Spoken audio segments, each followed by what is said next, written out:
कहते हैं लक्ष्य एक होता है और रास्ते अनेक। कभी रास्ता बंद हो जाए तो रास्ता बदलो, लक्ष्य नहीं बदलना चाहिए। नमस्कार दोस्तों, आप सभी का एम के साहू क्लासेस में स्वागत है। आज हम इंडियन पॉलिटी का ये 12वां लेक्चर है। इससे पहले के 11 लेक्चर कंप्लीट हो चुके हैं। जिन लोगों ने नहीं देखा है वो वीडियो के डिस्क्रिप्शन में जा कर के लिंक दे देंगे, देख सकते हैं।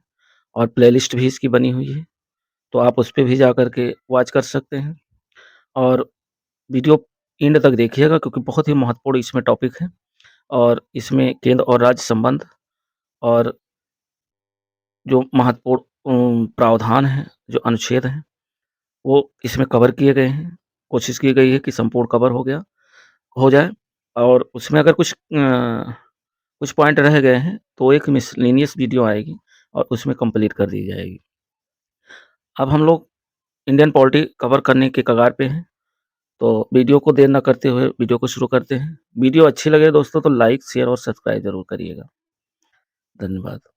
अब आगे जैसे पहला जो पॉइंट है, वो इसमें ये कह रहा है कि भारत की संघीय शासन प्रणाली किस देश के संविधान से ली गई। बहुत ही इम्पोर्टेंट ये पॉइंट है कि जो संघीय शासन प्रणाली है, वो कनाडा के संविधान से ली गई है। ये कई बार ये क्वेश्चन पूछा गया है। नेक्स्ट पॉइंट कह रहा है कि किस सूची के विषयों पर केंद्र और राज्य सरकार दोनों कानून बना सकते हैं, तो वो है समवर्ती सूची। समवर्ती सूची से पहले वाले वीडियो में भी आया है और हमने उसमें बताया है कि समवर्ती सूची ऐसी सूची है जिसमें केंद्र और राज्य दोनों कानून बना सकते हैं। नेक्स्ट पॉइंट है केंद्र राज्य संबंध किस अनुसूची में है, तो ये है 7वीं अनुसूची में है। 7वीं अनुसूची के अंतर्गत ही संघ सूची, राज्य सूची और समवर्ती सूची को शामिल किया गया है।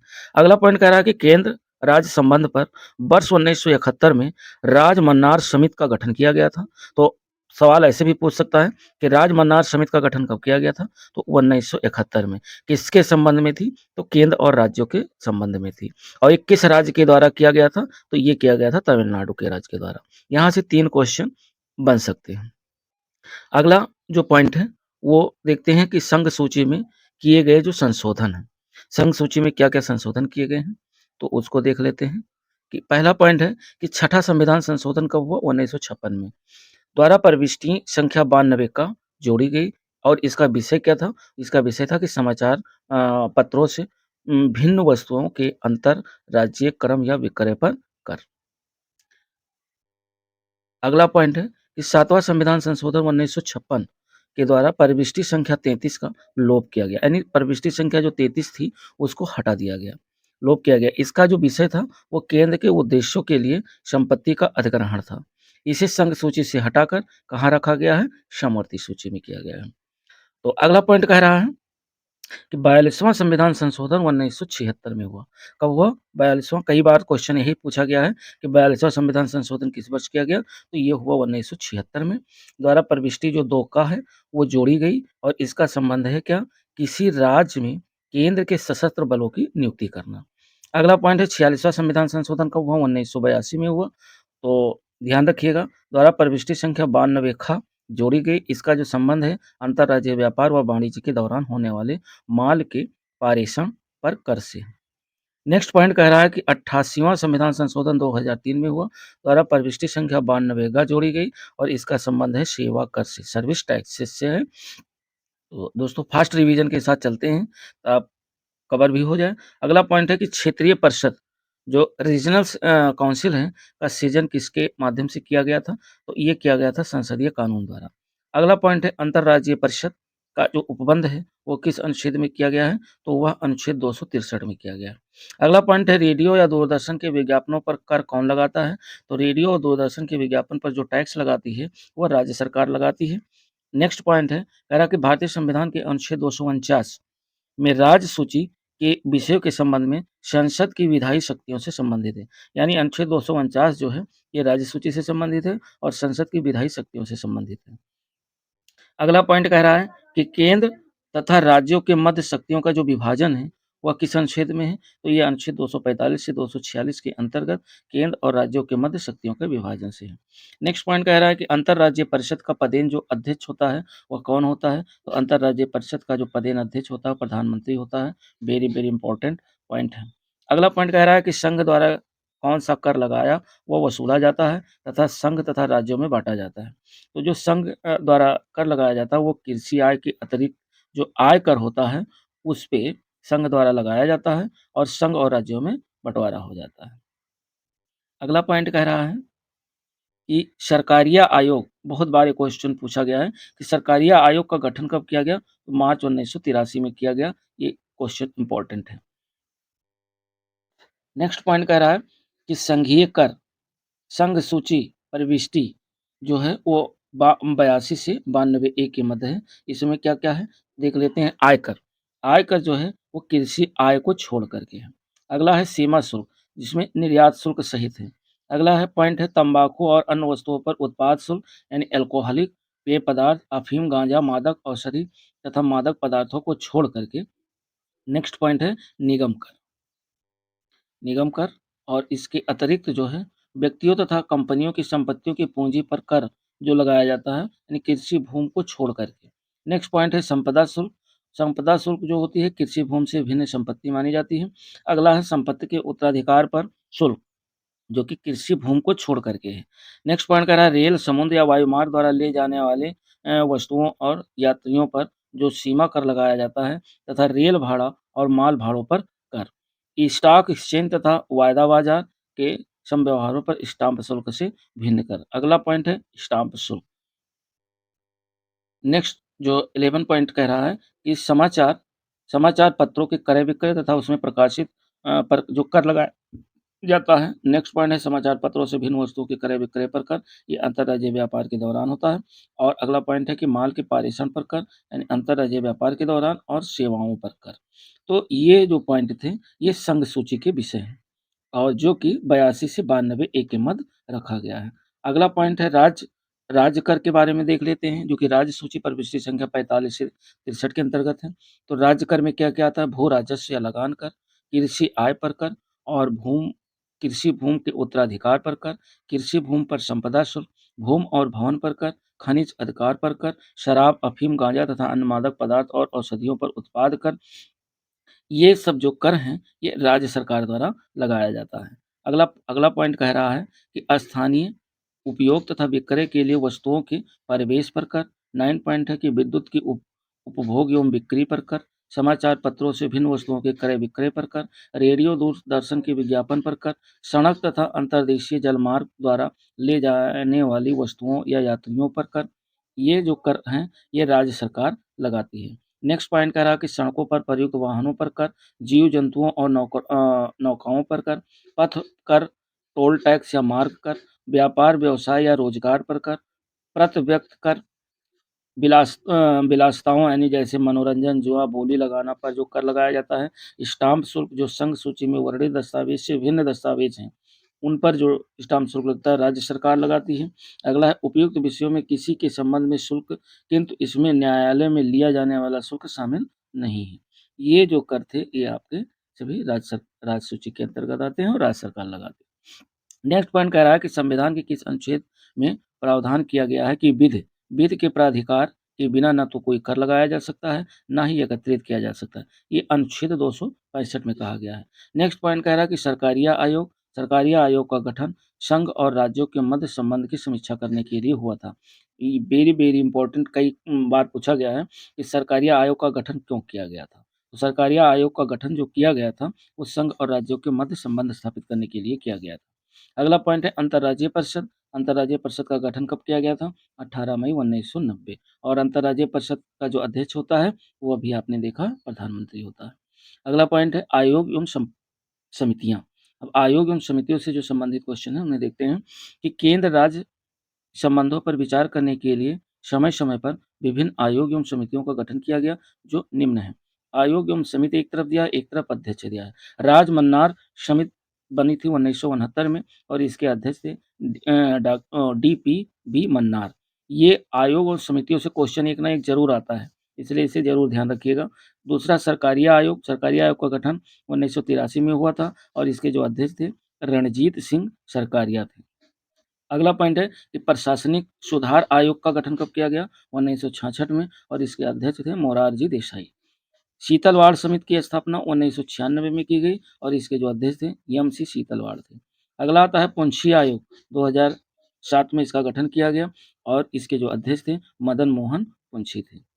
नेक्स्ट पॉइंट देखते हैं कि केंद्र राज्य संबंध को विशेष रूप से किस संबंध में म्युनिसिपल संबंध कहा गया है? तो ये है वित्तीय मामलों में राज्य और केंद्र के नियंत्रण के संदर्भ में। नेक्स्ट जो अनुच्छेद है पॉइंट है वो अनुच्छेद 312 क्या कह रहा है? 312 के अंतर्गत राज्यसभा में उपस्थित और मतदान करने वाले सदस्यों को 2/3 बहुमत से पारित प्रस्ताव द्वारा संसद को किसी नई अखिल भारतीय सेवा के सृजन का अधिकार है। यानी नई अखिल भारतीय सेवाओं को कौन सृजित कर सकता है? तो वह केवल राज्यसभा कर सकता है और अनुच्छेद 312 के तहत। बहुत बार ये नई अखिल भारतीय सेवा का गठन पूछा गया है, इसको ध्यान रखिएगा। नेक्स्ट पॉइंट कह रहा है कि भारतीय संविधान के किस भाग में केंद्र राज्य विधायी संबंधों का विवरण दिया गया है? तो ये भाग जो है 11 में दिया गया है। नेक्स्ट पॉइंट कह रहा है कि जल संबंधी विवादों का न्याय निर्णय किस अनुच्छेद के अंतर्गत आता है? तो जल संबंधी विवादों का जो न्याय निर्णय है वो अनुच्छेद 262 के अंतर्गत आता है। नेक्स्ट पॉइंट कह रहा है कि प्रधानमंत्री की अनुपस्थिति में अंतर्राज्यीय परिषद की अध्यक्षता उसके द्वारा नियुक्त जो कैबिनेट स्तर का मंत्री होता है वह करता है।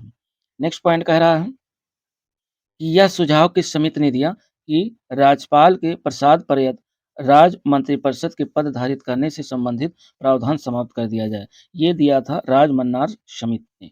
अगला पॉइंट कह रहा है कि भारतीय संविधान में संघ और राज्यों के प्रशासनिक संबंधों का उल्लेख किस अनुच्छेद में किया गया है? तो ये अनुच्छेद 256 से 263 के मध्य जो है किया गया है प्रशासनिक संबंधों का उल्लेख संघ और राज्यों के मध्य। अगला पॉइंट कह रहा है कि अंतर्राज्यीय परिषद के गठन का प्रावधान किस अनुच्छेद में वर्णित है? तो ये अनुच्छेद 263 के अंतर्गत वर्णित है। नेक्स्ट पॉइंट कह रहा है कि अनुच्छेद 262 के अंतर्गत प्रदत्त शक्तियों के प्रयोग से संसद द्वारा नई बोर्ड अधिनियम 1956 तथा राज्यीय जल विवाद अधिनियम 1956 पारित किया गया। जल विवाद अधिनियम 1956 के अंतर्गत केंद्र सरकार ऐसे विवादों के समाधान के लिए न्यायाधिकरण की स्थापना भी कर सकती है। नेक्स्ट पॉइंट कह रहा है कि आपातकाल, इससे आपातकाल इमरजेंसी जो है, आपातकाल में किसी राज्य विधानसभाओं की अवधि बढ़ाई जा सकती है, तो किसके द्वारा बढ़ाई जा सकती है? वह केवल संसद के द्वारा बढ़ाई जा सकती है। नेक्स्ट पॉइंट कह रहा है किसने कहा था कि राष्ट्रपति का आपातकालीन अधिकार संविधान के साथ धोखा है? ये हृदयनाथ कुंजरू ने कहा था। नेक्स्ट पॉइंट कह रहा है कि राज्य में राष्ट्रपति शासन किसकी सलाह पर लागू किया जाता है? तो राज्यों की अगर बात करें तो राज्यपाल के आधार और राज्यपाल की सलाह पर राज्य में राष्ट्रपति शासन लागू किया जाता है। सब पॉइंट बहुत इंपॉर्टेंट है। अगला पॉइंट कह रहा है कि राष्ट्रपति शासन अधिकतम कितनी अवधि तक लगाया जा सकता है? तो अधिकतम 3 वर्ष तक लगाया जा सकता है। अब तक की गई जो आपात उद्घोषणाएँ हैं, उनको एक नज़र में देख लेते हैं। देखिए, अभी तक अनुच्छेद 352 का प्रयोग 3 बार किया गया है। इन तीनों उद्घोषणाओं से संबंधित प्रमुख तथ्य इस प्रकार हैं। पहली बार 26 अक्टूबर 1962 को आपात की घोषणा की गई थी और इसका रीज़न क्या था कि सितंबर 1962 में चीन ने नेफा क्षेत्र पर आक्रमण कर दिया था और इस क्षेत्र को अब अरुणाचल प्रदेश कहा जाता है। तो पहला जो आपातकालीन 352 लगा, वो 26 अक्टूबर 1962 को लगा। नेक्स्ट पॉइंट कह रहा है कि आपात की जो दूसरी उद्घोषणा थी, वो दिसंबर 1971 में पाकिस्तान द्वारा भारत के विरुद्ध अघोषित युद्ध छेड़ने के कारण की गई थी और ये उद्घोषणा जो थी, वो मार्च 1977 तक लागू रही। तीसरी जो आपातकालीन उद्घोषणा थी, तो आपात की तीसरी उद्घोषणा आंतरिक अशांति के आधार पर 25 जून 1975 को की गई थी और ये उद्घोषणा 21 मार्च 1977 को वापस ले ली गई थी। चलिए, अगला पॉइंट है कि भारतीय संविधान के अनुच्छेद जो 352 के अनुसार राष्ट्रीय आपात यानी नेशनल इमरजेंसी की घोषणा युद्ध में आप कर सकते हैं, बाह्य आक्रमण के समय किया जा सकता है अथवा सशस्त्र विद्रोह अगर के आधार पर किया जा सकता है। ये क्वेश्चन कई बार आरओ और यूपीपीसीएस में यही क्वेश्चन सेम पूछा गया है कि अनुच्छेद 352 का प्रयोग कहाँ किया जा सकता है या कब सरकार करती है। अगला पॉइंट है कि भारतीय संविधान के किस अनुच्छेद के अंतर्गत भारत सरकार का दायित्व है कि वो बाह्य आक्रमण, आंतरिक अशांति से राज्यों की रक्षा करे और किस अनुच्छेद के तहत? अनुच्छेद 355। अगला पॉइंट है भारतीय संविधान के किस अनुच्छेद के अंतर्गत किसी राज्य में राष्ट्रपति शासन लागू किया जा सकता है? तो अनुच्छेद 356 के अंतर्गत राज्यों में राष्ट्रपति शासन लागू किया जा सकता है। नेक्स्ट पॉइंट कह रहा भारत में जो वित्तीय आपातकाल है, इन फाइनेंशियल इमरजेंसी की घोषणा अभी तक एक भी बार नहीं की गई है। नेक्स्ट पॉइंट कह रहा है और इमरजेंसी की घोषणा की बात करें तो ये है अनुच्छेद 360 के तहत। राष्ट्रपति मूल अधिकार यानी अनुच्छेद 20 और 21 के अतिरिक्त कार्यान्वयन के किस अनुच्छेद के अंतर्गत स्थगित कर सकता है? तो अनुच्छेद 359 के तहत इसे स्थगित कर सकता है। अगला पॉइंट है कि संसद द्वारा आपातकाल की उद्घोषणा का अनुमोदन कितनी अवधि के अंतराल में होना आवश्यक है? तो 1 माह के अंदर होना आवश्यक है। नेक्स्ट पॉइंट कह रहा है कि भारतीय संविधान के अनुच्छेद 356 के अंतर्गत राष्ट्रपति शासन सर्वप्रथम किस राज्य में लागू किया गया? तो सबसे पहले पंजाब में लागू किया गया। ये भी बेहद इंपॉर्टेंट क्वेश्चन है, कई बार ये पूछा गया विभिन्न एग्जामों में। नेक्स्ट पॉइंट कह रहा है कि राष्ट्रीय आपातकाल में लोकसभा की अवधि आपातकाल की समाप्ति तक बढ़ाई जा सकती है, लेकिन एक बार में केवल 1 वर्ष के लिए ही बढ़ाई जा सकती है। चलिए नेक्स्ट पॉइंट कह रहा है, थोड़ा इसको देख लेते हैं और लास्ट पॉइंट है। इसमें ये कह रहा है कि आपातकाल के संबंध में आपातकाल के प्रकार एवं प्रभाव एक नज़र देख लेते हैं कि अनुच्छेद 352 जो कि राष्ट्रीय आपातकाल है, इसमें क्या होता है, राष्ट्रीय आपातकाल के दौरान संघ और राज्यों के मध्य शक्ति का विभाजन समाप्त हो जाता है और संघ राज्य सूची के विषय पर भी विधि का निर्माण कर सकती है। अगला पॉइंट कह रहा है कि भारत की संघात्मक प्रणाली एकात्मक रूप से कार्य करने लगती है। अगला पॉइंट है कि अब तक राष्ट्रीय आपात जो है 3 बार प्रयोग किया गया। ये आगे अभी आप लोगों ने ये पॉइंट देखा है। अब अनुच्छेद 356 जो है, 356 राष्ट्रपति शासन में राज्य विधानसभाएँ भंग कर दी जाती हैं और शक्तियों का विभाजन भी समाप्त हो जाता है। नेक्स्ट पॉइंट कह रहा है कि भारत की शासन प्रणाली एकात्मक स्वरूप ग्रहण कर लेती है और अगला पॉइंट है, अब तक राष्ट्रपति शासन का प्रयोग 120 से अधिक बार किया जा चुका है। अब अगला पॉइंट जो देखते हैं, अनुच्छेद 360 जो वित्तीय आपातकाल से संबंधित है। वित्तीय आपातकाल में संघ और राज्यों के मध्य करों का विभाजन स्थगित कर दिया जाता है और अगला पॉइंट कह रहा है इसी में कि संघ और राज्य के अधीन कार्यरत सभी शक्तियों के वेतन एवं भत्तों में कटौती की जा सकती है और नेक्स्ट पॉइंट इसी 360 के अंतर्गत कह रहा है कि वित्तीय आपात का प्रयोग अब तक एक बार भी प्रयोग नहीं किया गया है। तो ये हम लोगों ने भी देखा। अगला कह रहा है कि मूल संविधान में आपात की उद्घोषणा में सशस्त्र विद्रोह के स्थान पर आंतरिक अशांति का उल्लेख किया गया है, यानी जो मूल संविधान है। तो दोस्तों बहुत ही इम्पोर्टेंट वीडियो है। यहाँ से 1 से 2 क्वेश्चन इस वीडियो से आपको मिलने हैं।